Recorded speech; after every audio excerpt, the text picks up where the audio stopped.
Okay, great. Welcome everyone. For those of you who are not very familiar with the Middle East Institute, let me just say a couple of words about that.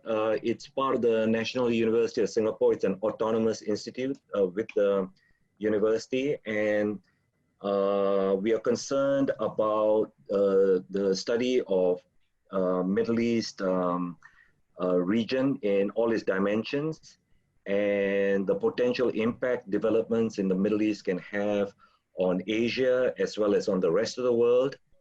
And so we are very pleased and privileged to have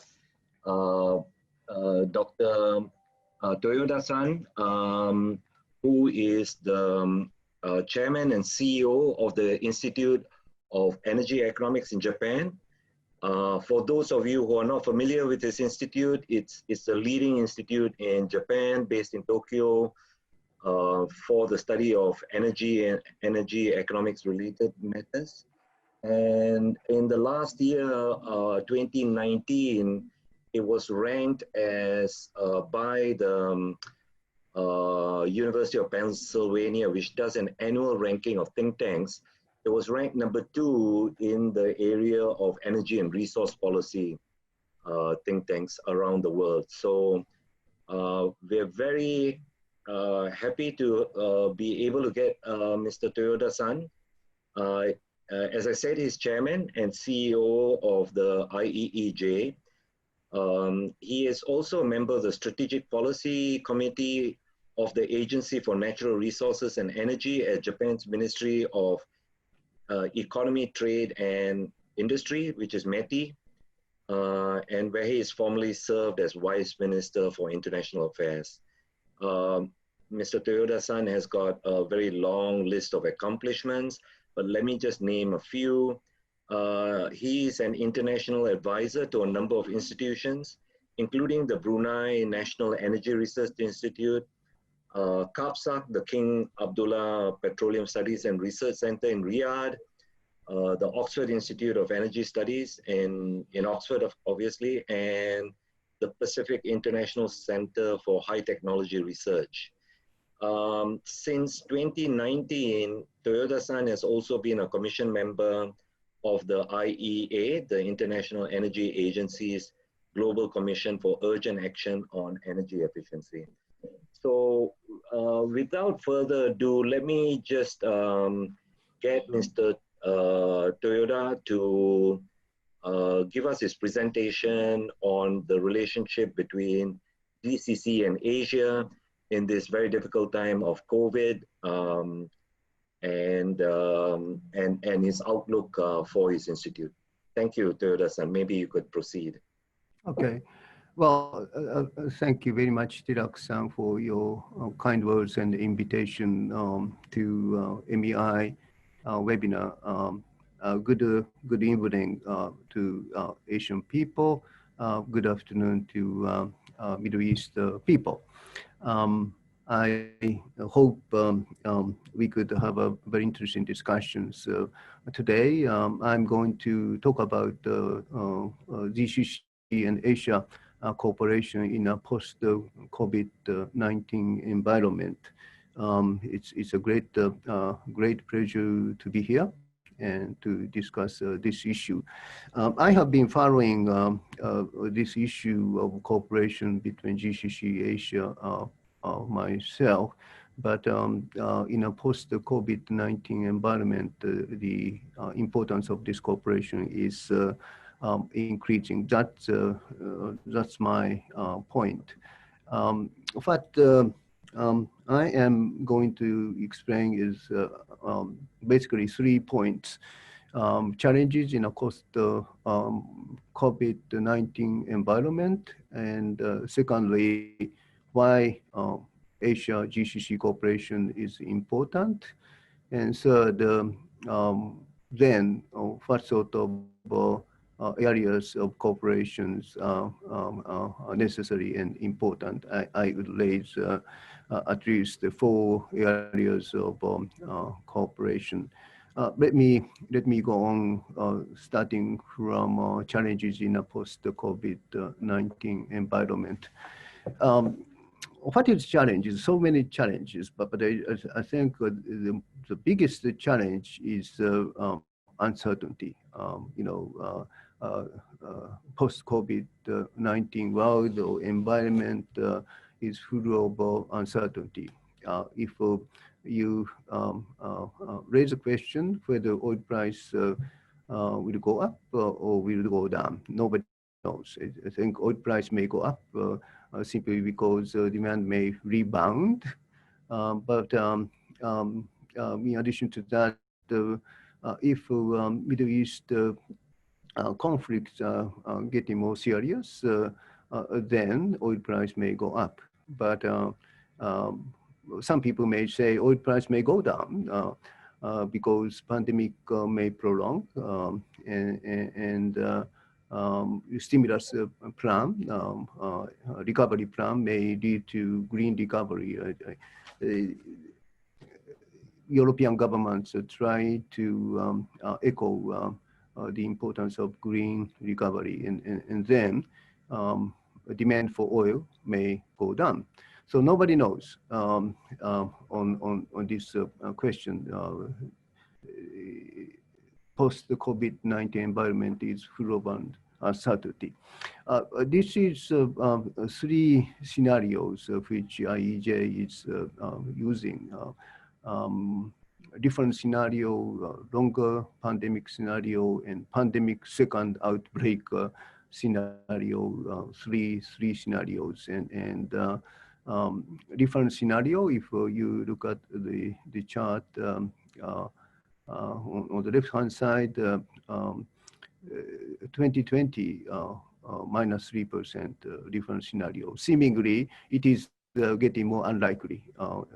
The impact of adverse impact of COVID-19 is more serious, and perhaps longer pandemic scenario minus 6%. This could be a scenario. But these two scenarios indicating that next year we will recover. So V-shape recovery. If you look at the right-hand side, you'll see V-shaped recovery.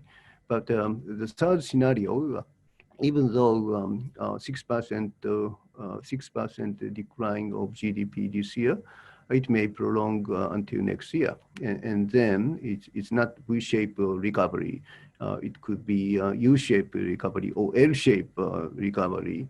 And so nobody knows at this moment. And depending on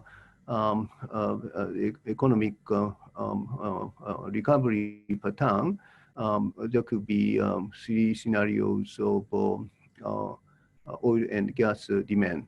Oil demand, again, L-shaped recovery, and natural gas, same thing, and LNG demand, again, the same thing. And so at this moment, nobody knows when we could overcome this pandemic of COVID-19. And that would lead to oil price impact and gas price impact. Oil price already, it went down sharply, and just as an instance, in April, we saw minus price of future trade of oil. But now at this moment, around $40 per barrel is rather stable now. But nobody knows when OPEC soften the sort of planned reduction or collective reduction of production. And so again, nobody knows. And the same thing can be said for gas price, and particularly gas price, this sort of this I would say green line, spot price of LNG price in Asia. Its reduction is very significant. It's about $2 or $3 per BTU, and there is a huge gap of term price. It's about $8 per MMBTU. So nobody knows what to be the likely scenario. So under such uncertainty, um, uh, in my view, Asia GCC cooperation is getting more and more important, simply because interdependence is deepening after COVID-19 period. Asia will be a center of economic growth, which means a center of growing energy demand. And Middle East is the most abundant energy exporting region. And so Asia needs oil or gas. Middle East needs to export oil and gas. And so interdependence is getting more deepening. And if you look at this chart, Asian region, demand is huge compared with supply, and so they have to import oil and gas. And Middle East is the more abundant region to export oil and gas, particularly oil. United States, North America is similar situation, but we don't know whether the shale revolution continue to increase their production. So the relationship between Asia and Middle East is deepening. Actually, I would explain to you, we have at IEJ two scenarios. And what I showed you is different scenario, which is extension of current policy. And we have another scenario, advanced technology scenario, which is assuming introduction of powerful policies. I would refer to that. I don't have to go into it here, but you would see later on this advanced technology scenario as well. And again, this is a reference scenario, a continuation of current policy, and you could see the energy in demand up to 2030, almost 50% or more than 50% of energy demand in Asia is filled by Middle East. And the relationship between Middle East and Asia is deepening. You could agree with me. And more specifically, if you look at oil consumption by region or gas consumption by region, you see this red portion is increasing. This is the consumption increase in Asia, both for oil and gas. And on the other hand, you'd see production increase. As far as oil is concerned, it is Middle East which could increase oil production. Even after shale revolution, North America, with respect to oil, it is limited. And so as far as oil is concerned, Middle East is a very important supplier for Asian regions. And if you look at gas production, again, Middle East is very important. This purple portion is showing increase in production in Middle East, but at the same time, you could see North America, their production is increasing. And so if you look at changes, North America comes first in terms of production increase. So I hope you could share my view about the deepening interdependence between Asia and Middle East. And then if cooperation is needed to prosper mutually, what sort of cooperation can be seen? I raised four areas of cooperation. First, it's shift to gas. You saw already as far as oil is concerned, it is the most important producers or supplier of oil for Asia. But now it's increasingly, the importance is shifting to gas. I will show you now. And second thing, Asia-wide stockpiling, particularly oil stockpiling. Respective country has stockpiling, but I think now it's time for us to think about Asian-wide stockpiling in cooperation with GCC countries. And third, decarbonization of hydrocarbon. And you can put it different way, sustainable use of hydrocarbon. Hydrogen or other hydrocarbon decarbonizing technology would address climate change. And again, Asia and Middle East can work together on this. And one of the important challenge for Middle East is diversification of economy.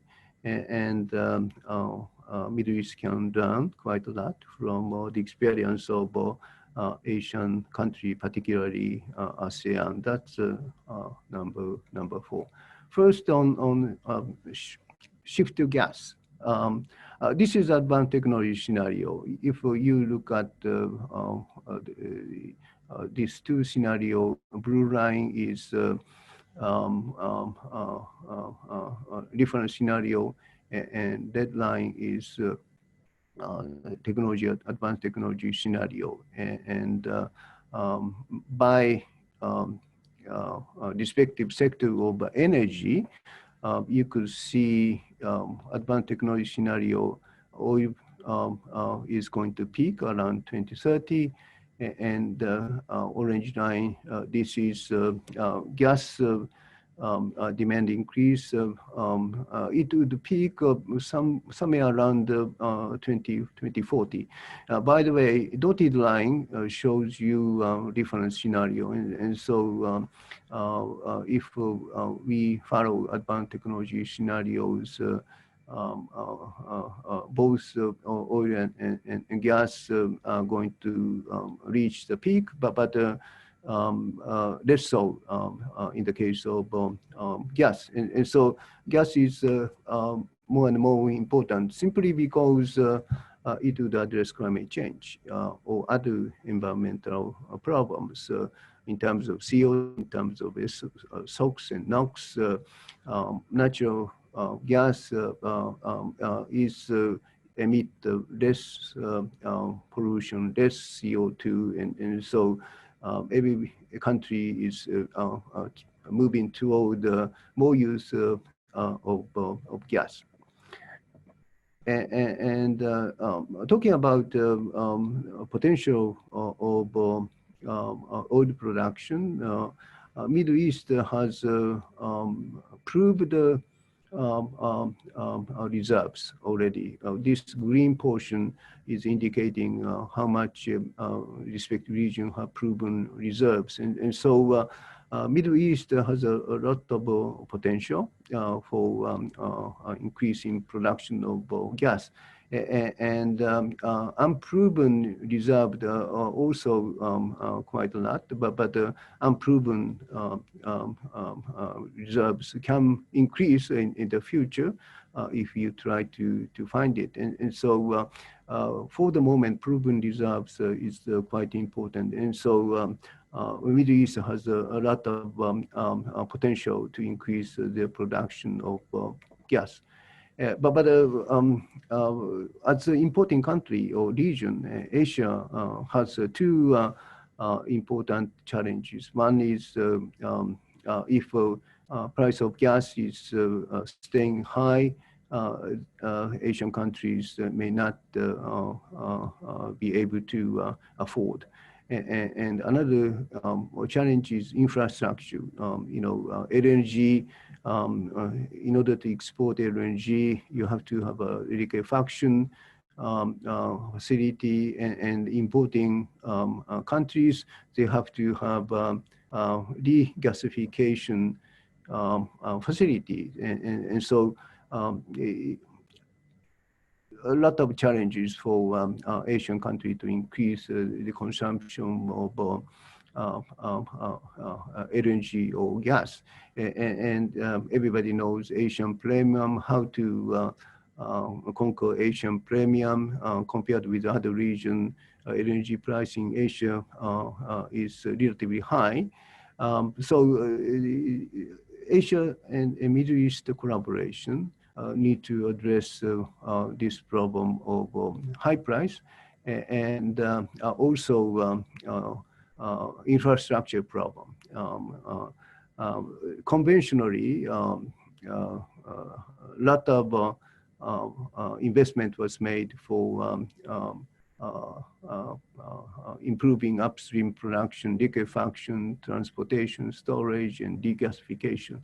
But now for Asian country, fortunately, we have new technology. We could have a floating liquefaction, floating storage, floating regasification, and even power generation, floating power generation, and then less expensive gas can be available. But in order to realize that cooperation between GCC and Asia is quite important. And so this is one of the most important area of cooperation. Talking about oil stockpiling, this is number two. Many developed countries, including Japan, has quite a lot of oil stockpiling.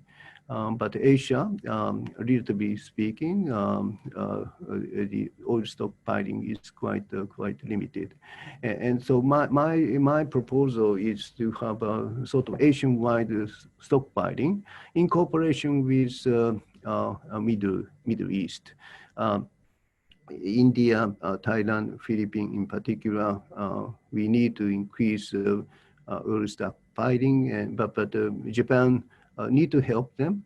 Japan need to have a sort of Asia-wide oil stockpiling, and also there is a necessity for GCC countries to help them.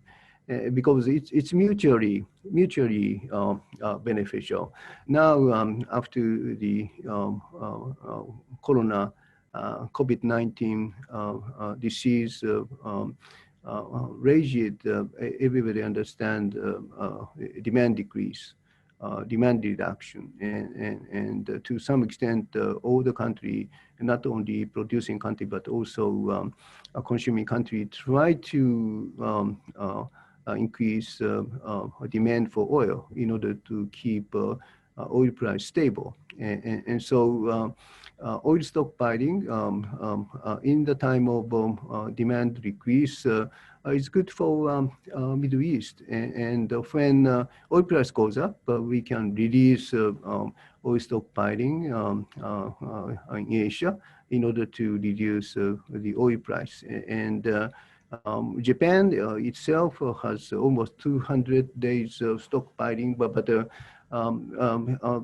we have a common interest in trying to have Asian-wide oil stockpiling in Asia, because if the disruption of supply happened in Asia, Japanese supply chain is going to be disturbed.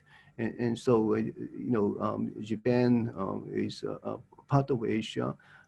we can work together, and probably Middle East country can join.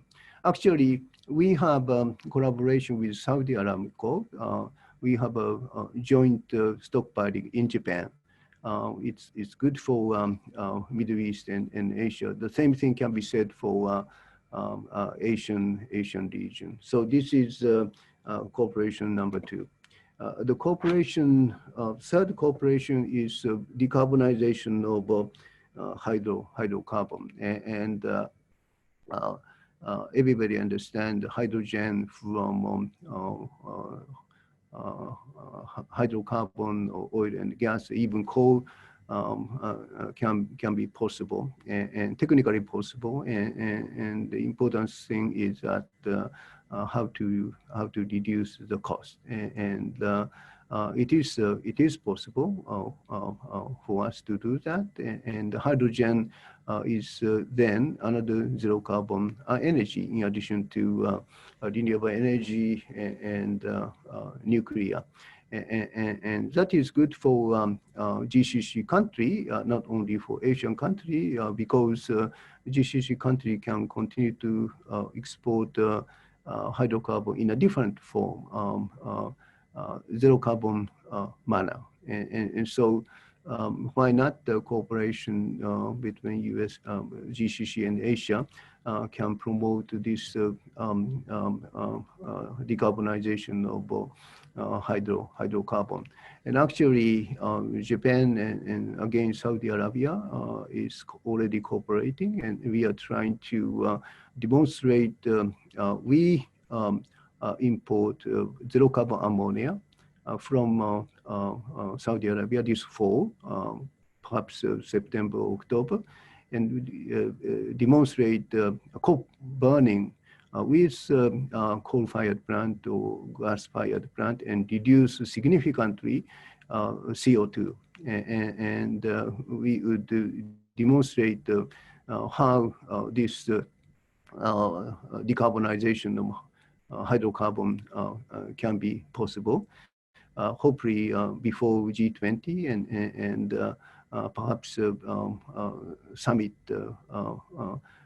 leaders of G20 can have a look at that sort of video, which is demonstrating zero carbon hydrogen or zero carbon ammonia. Again, the challenge is the cost, and for the moment, we think the best form of transportation of hydrogen is in a form of ammonia. And perhaps zero carbon ammonia can be commercialized before 2025, within a few years. And then we would see a significant decrease of this use of zero carbon hydrocarbon in 2030 and 2040 and 2050. And so again, this is good for Asia and also for Middle East countries. And so this is quite important area of cooperation. And hydrogen society, it's not only for power generation, it's for transportation, it's for industry, household. And furthermore, we would have related technology, reduction of CO2, reuse CO2, recycle CO2, remove CO2. And this is what Saudi Arabia is trying to advocate this year at the G20. It's a circular carbon economy. Lastly, economic diversification. I don't have to explain to you. Middle East is dependent very highly on exports of energy, and every country understands it should be diversified. And Asia countries can show Middle East very good lessons. Important thing is how to invite foreign investment That is one thing, and furthermore, ASEAN has common vision, economic integration, energy connectivity. And perhaps this is a very good lesson for GCC region, or in a more wider sense, Middle East region. And so at least there are four area of cooperations between Asia and Middle East, or in particular GCC countries. You'd skip two slides, and conclusion. Well, challenges in a post-COVID-19 environment, it's uncertainty, a great deal of uncertainty is there. And cooperation between Asia and GCC is important because already interdependent, but the interdependence is going to increase or deepen more in post-COVID-19 world. And we have at least four areas of cooperation for mutual benefits, and why not promoting such a cooperation. So I hope you'd agree with me, but you could give me a question and a comment, and I'm happy to discuss with you. Thank you very much for your attention. Thank you. Thank you, Toyoda-san. Just for full disclosure, I forgot to introduce myself in the beginning. My name is Tilak Doshi. I'm the Senior Research Fellow, Visiting Senior Research Fellow at the Middle East Institute.